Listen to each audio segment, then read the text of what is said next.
Bhagavate Vasudevaya. Shravanam Diaries Podcast.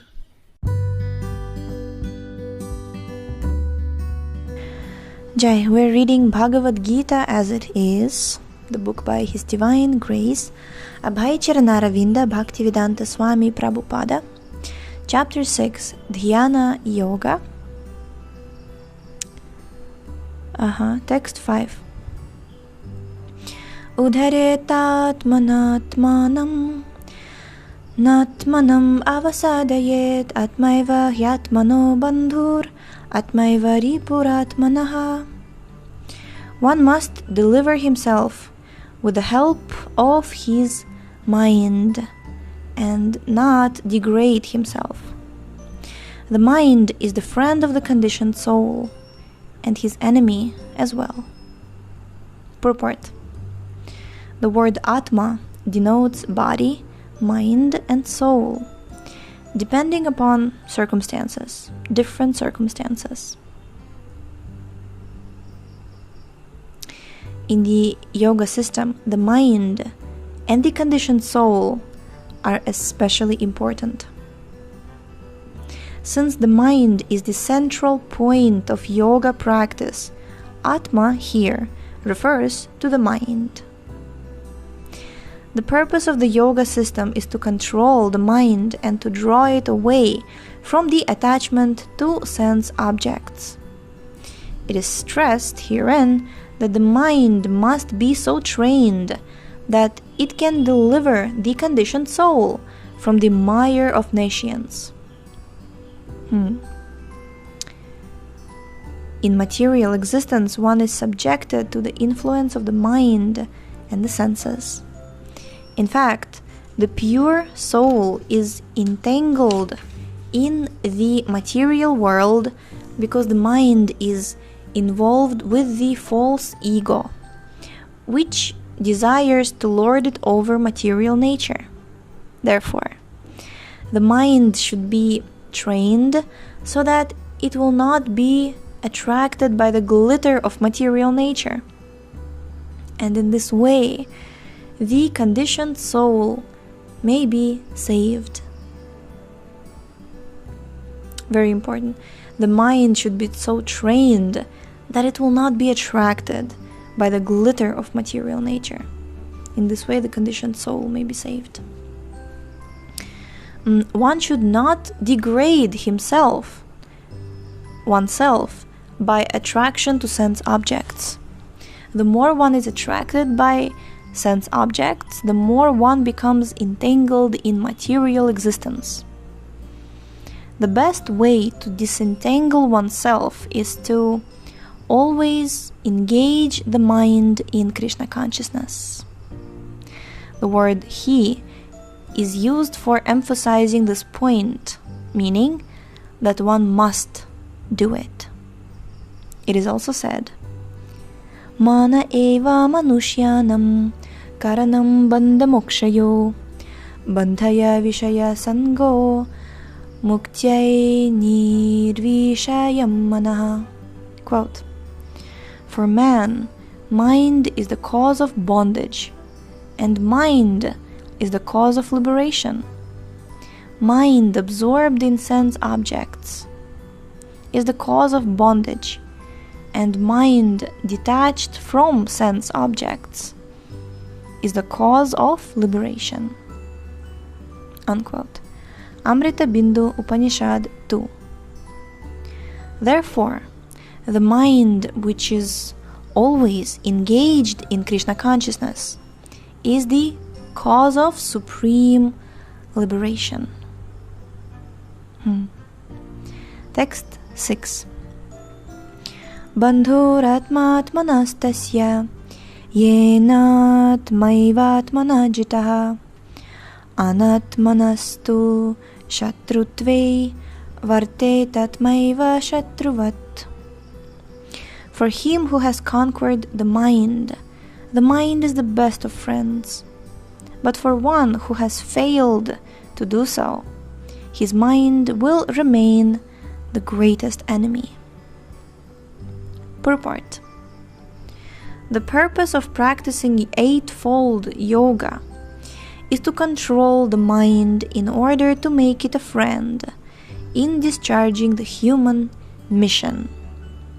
Unless the mind is controlled, the practice of yoga, for show, is simply a waste of time. One who cannot control his mind lives always with the greatest enemy, and thus his life and its mission are spoiled. The constitutional position of the living entity is to carry out the order of the superior. As long as one's mind remains an unconquered enemy, as long as one's mind remains an unconquered enemy, one has to serve the dictations of lust, anger, avarice, illusion, etc. But when the mind is conquered, one voluntarily agrees to abide by the dictation of the Supreme Personality of Godhead, who is situated within the heart of everyone as Paramatma. Real yoga practice entails meeting the Paramatma within the heart, and then following his dictation. For one who takes to Krishna consciousness directly, perfect surrender to the dictation of the Lord follows automatically. Now, this is the key. One who takes to Krishna consciousness directly, perfect surrender to the dictation of the Lord follows automatically. I see this is in 11th canto in Uddhava Gita, commentary by Srila Jiva Goswami, Krama Sandarbha.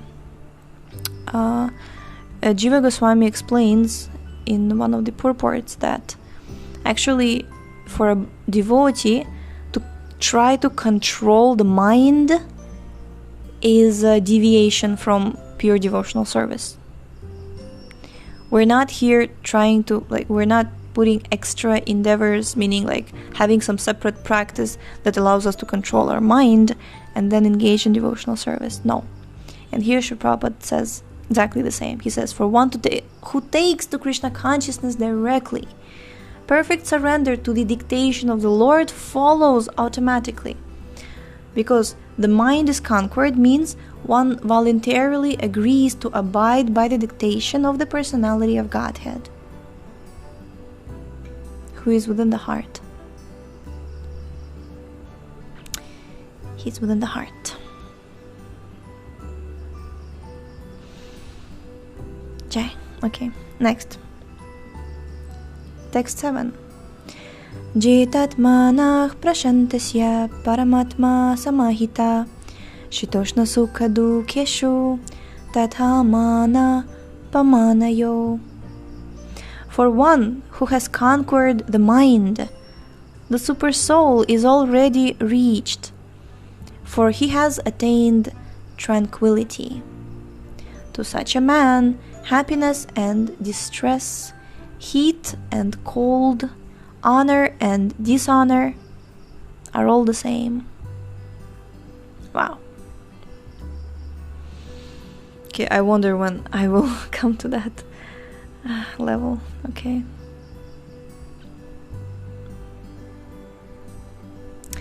Purport. Actually, every living entity is intended to abide by the dictation of the Supreme Personality of Godhead, who is seated in everyone's heart as Paramatma.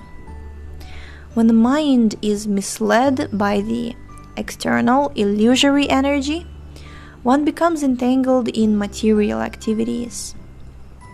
Therefore, as soon as one's mind is controlled through one of the yoga systems, one should be considered to have already reached the destination. one has to abide by superior dictation. When one's mind is fixed on the superior nature, he has no alternative but to follow the dictation of the Supreme. The mind must admit some superior dictation and follow it. The effect of controlling the mind is that one automatically follows the dictation of the Paramatma, or Supersoul. Because this transcendental position is at once achieved by one who is in Krishna consciousness, the devotee of the Lord is unaffected by the dualities of material existence, namely distress and happiness, cold and heat, etc. This state is practical samadhi, or absorption in the Supreme.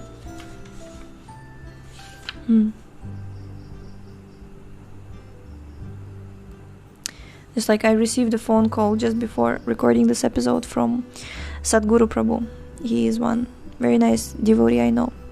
Him and his son, they're in Russia. They're trying to get visa to get to India, and in Russia started mobilization. So I was speaking. He asked me to do one Risimha Yagya for another devotee who was taken to the army to fight, and they're trying to pray for his welfare, and so he returns home alive.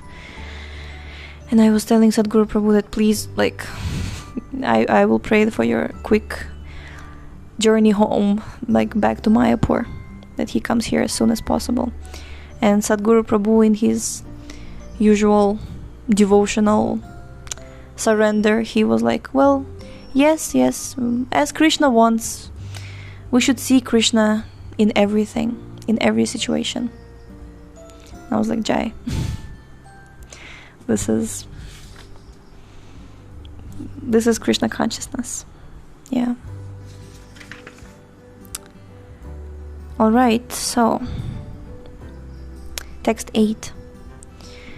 Jnana Vijnana Triptatma Kutastho Vijitendriya Yukta Ityuchate Yogi Samaloshrashma Kanchanaha. A person is said to be established in self-realization and is called a yogi or mystic when he is fully satisfied by virtue of acquired knowledge and renunciation. Such a person is situated in transcendence and is self-controlled. He sees everything, whether it be pebbles, stones, or gold, as the same. Purport: book knowledge without realization of the supreme truth is useless. This is stated as follows: Atah Shri Krishna Namadi na bhavet grahyam indriyaih sevon mukhe hi jivadau swayam eva spuratyada. Quote: no one can understand the transcendental nature of the name, form, quality, and pastimes of Shri Krishna through his materially contaminated senses. Only when one becomes spiritually saturated by transcendental service to the Lord are the transcendental name, form, quality, and pastimes of the Lord revealed to him. I like this. Spiritually saturated by transcendental service. Saturated. Okay, this is Bhakti Rasamrita Sindhu 1.2.234. This Bhagavad Gita is the science of Krishna consciousness. No one can become Krishna conscious simply by mundane scholarship. One must be fortunate enough to associate with a person who is in pure consciousness. Also very, very important. You can't just read books, think that you're a great scholar, and that you have attained supreme truth. By association with a person who is in pure consciousness, by saturation in devotional service in that association, then what happens? Reading next. A Krishna conscious person has realized knowledge, realized by the grace of Krishna, because he is satisfied with pure devotional service. By realized knowledge, one becomes perfect. By transcendental knowledge, one can remain steady in his convictions. But by mere academic knowledge, one can be easily deluded and confused by apparent contradictions. It is the realized soul who is actually self-controlled, because he is surrendered to Krishna. Surrendered to Krishna. He is transcendental because he has nothing to do with mundane scholarship. For him, mundane scholarship and mental speculation, which may be as good as gold to others, are of no greater value than pebbles and stones. Okay.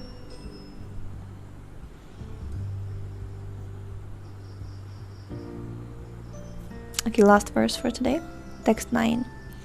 Suhrin mitra ryudasina madhyastha dveshya bandhushu sadhu shvapi chapapeshu samabudhir vishishyate. A person is considered still further advanced when he regards honest well-wishers, affectionate benefactors, the neutral, mediators, the envious, friends and enemies, the pious and the sinners, all with an equal mind.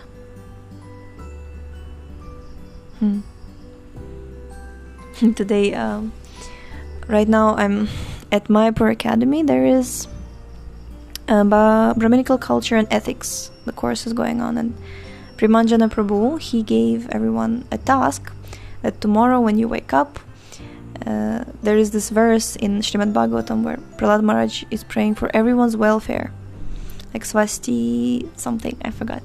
So basically you're supposed to wake up and say, may everyone be happy, because this is what Brahmins do, this is what devotees do. And he mentioned that may everyone be happy includes everyone, meaning includes the person who hurt you in some way, or person who irritated you in some way, or person who didn't do something appropriate towards you. It includes everybody, that you wish happiness to everybody.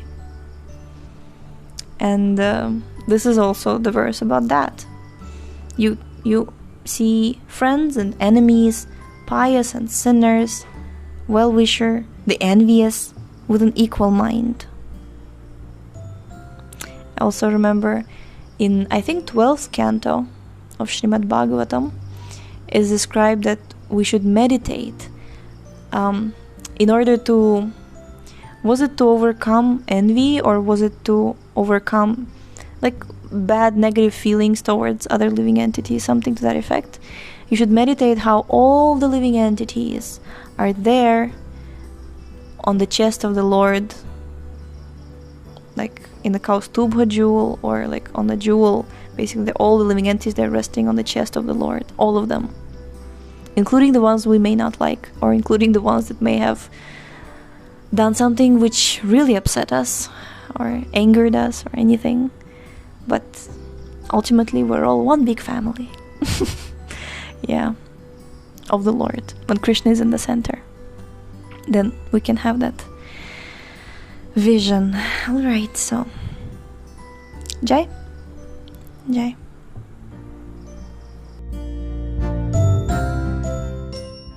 Thank you so much for tuning in today. The book links Previous episodes timeline and biography of the author can be found on shravanamdiaries.com. The link is in the description, and we shall see you tomorrow. Hare Krishna, Krishna